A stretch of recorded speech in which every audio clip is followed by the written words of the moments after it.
Koks žmogus ateina į jūsų gyvenimą? Ką jūs pritraukėte? Pirmiausia, žiūrėsime, kokios šiuo metu yra jūsų energijos. Pagal tai matysite, ar šis kortų skaitimas yra jums. Kas jūs? Kokios jūsų energijos šiuo metu? Na, žiūrėkit, šiuo metu jūs tarsi stovit kryžkelį ir nežinot, kaip elgtis, nes jums reikia daryti pasirinkimą kažkokį tai. Ir nežinot, kaip daryti. Ar pasilikti ten, kur esate dabar, ar eiti į kažką tai naujo. Ir netgi per konfliktą gali būti. Gali būti taip, kad konfliktas kažkoks įvyko ir jums reikia daryti dabar tą pasirinkimą dėl to, kad jums būtent reikia įrodyti savo tiesą. Įrodyti, kad jūs esate teisūs ar teisi, būtent šitoj situacijoje. Ir dabar pas jūs tokios energijos yra. Dar kas čia yra? Apie ką čia tas pasirinkimas? Mago arkanas. Nuo jūsų čia viskas priklauso. Ir jeigu pasirinkimą darysit, tai tik tai taip, kaip reikia jums.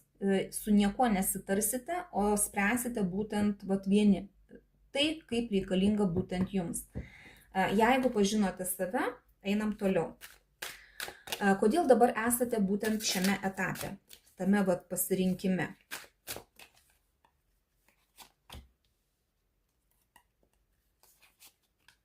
Na, žiūrėkit, dar vienas yra pasirinkimas apie kažkokią pradžią naują. Vėl atkartoja tą jūsų būseną. Jums reikia daryti tą pasirinkimą ir čia jūs galvojat, ar jums pasilikti prie seno, ar eiti kažką naujo, tai čia vėlgi čia apie kažką tai naują labiau. Gerai, koks žmogus artėja, arba galbūt jau yra šalia, kokios jo energijos.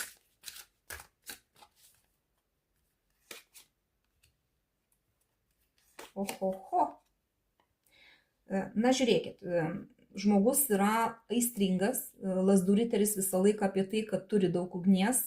Toksai gali būti labai energingas, bet reikia čia prisiminti tai, kad jisai greit užsidega, greit gali ir užgesti, seksualus, seksualinė energija labai tokia. Bet tuo pačiu jisai toksai su liūdesiu. Šiuo metu pas jį kažkas tai praeityje jį ar įskaudino, ar jam dėl kažko tai skauda, kas buvo praeityje. Ir jisai dar ne visai išėjęs iš tos situacijos, jisai dar ateina su tuo skausmu. Jisai dar nemato to, kas gali būti už jo to skausmo. Jisai dar įlindęs į tą savo skausmą ir su tokiom energijomis ateina. Bet jisai, sakau, jisai labai aistringas, labai toksai ugnis, lekia, skuba, bėga, žodžiu, energijos turintis labai daug. Tokios pas jį šiuo metu energijos. Ką jis atsineša į jūsų gyvenimą?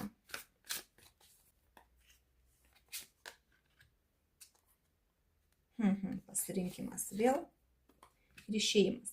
Žiūrėkit, jisai atsineša, mylimųjų arkanas, jisai irgi atsineša tą, kad reikės daryti pasirinkimą ir reikės išeiti iš kažkokios tai konfliktinės situacijos, kuri jūsų nebetenkina ir eiti į kažką galbūt naują, galbūt nežinomą, bet eiti į kažką tai dėl to, kad reikia keisti taip, kaip yra dabar, jūsų nebetenkina. Žiūrėkit, čia apie kažką tai naują. Jūs kažkaip galvojate, pas jūs dabar tokios energijos.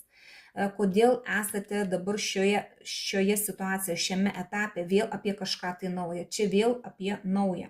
Bet kokiu atveju pas jūs čia vis tiek yra kažkokia tai nauja pradžia. Kažkoks tai naujas etapas turėtų būti dėl to, kad jūs ir galvojate apie tai ir dabar esate būtent tokioje situacijoje, kai reikia daryti kažkokį tai pasirinkimą.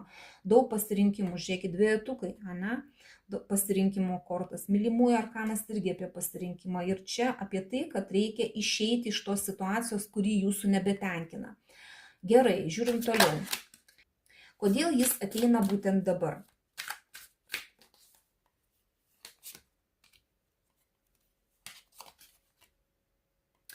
Todėl, kad, žiūrėkit, kažkas jūsų gyvenime pasibaigė.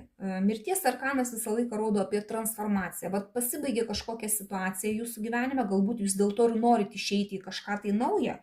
Ir daug emocijų, daug jausmų, galbūt netgi tai, kad čia vieno žmogaus emocijos. Ir pas jūs kažkas tai tokio pasibaigė. Todėl būtent ir dabar jisai ateina, kad reikia transformuoti jums kažką tai į savo gyvenimą pasikeisti. Gerai, kaip gali vystytis šis ryšys artimiausių metų su šituo žmogumi.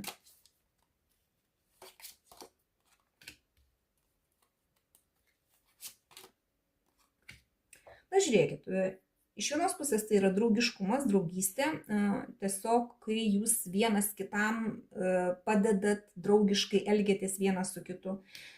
Ir monetų karalius, iš tikrųjų ir pagalba gali būti, ir stabilumas gali būti.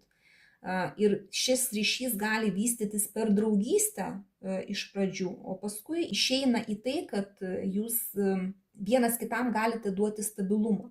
Čia vyras gali rūpintis jumis iš tikrųjų. Jeigu jisai dabar va šiuo metu ateina su ugnim kažkokia tai, su savo kažkokia tai praeitim, kurį jis skaudina, galbūt jūs išeisit iš tos praeities ir draugiškai kartu eisit į ateitį.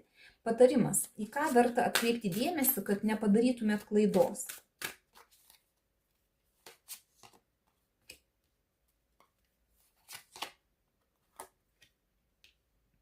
Žiūrėkit, reikia atkreipti dėmesį būtent į kažką, kas skaudino, į kažkokią tai informaciją, kuri ateina, bet jums reikia ją išgyventi tam, kad jūs galėtumėt eiti toliau. Ir pasaulio arkanas rodo, kad turit išgyventi kažką tai, kas nelabai malonu, kas skaudina ir išeiti į kažkokį tai naują etapą. Dar kartelį vėl šita situacija rodo, kad jums čia kažkas pasibaigė. Galbūt tai, kas skaudino, jums reikia, užtat patarimas toks, kad reikia išgyventi tą, kas jums nepatiko, kas ne pagal jūs buvo. Galbūt net ir trikampių santykiuose. Galbūt čia apie santykius kalbama, kad jūs išeinate iš senų santykių tam, kad atsirastų naujas žmogus jūsų gyvenime. Bet nebūtinai. Čia kažkas galėjo būti būtent tai, kad skaudino jums. Jums reikia tą išgyventi, priimti ir eiti į naują etapą. Pasaulio arkanas visą laiką apie tai, kad vienas etapas užsidarė ir prasideda kažkas tai kito, naujo. Mirties arkanas irgi apie tai, kad tai, kas mirė, tai, kas pasiliko praeityje, tegul pasilieka ir einam, transformuojam viską į kažką tai naują. Ir pasaulio arkanas apie tai. Tai va, šį kartą tiek, pasiimkite tik tai, kas rezonavo, bet kokiu atveju linkiu jums gerų pasirinkimų, gero žmogaus jūsų gyvenime, būkit laimingi ir iki sekančio karto.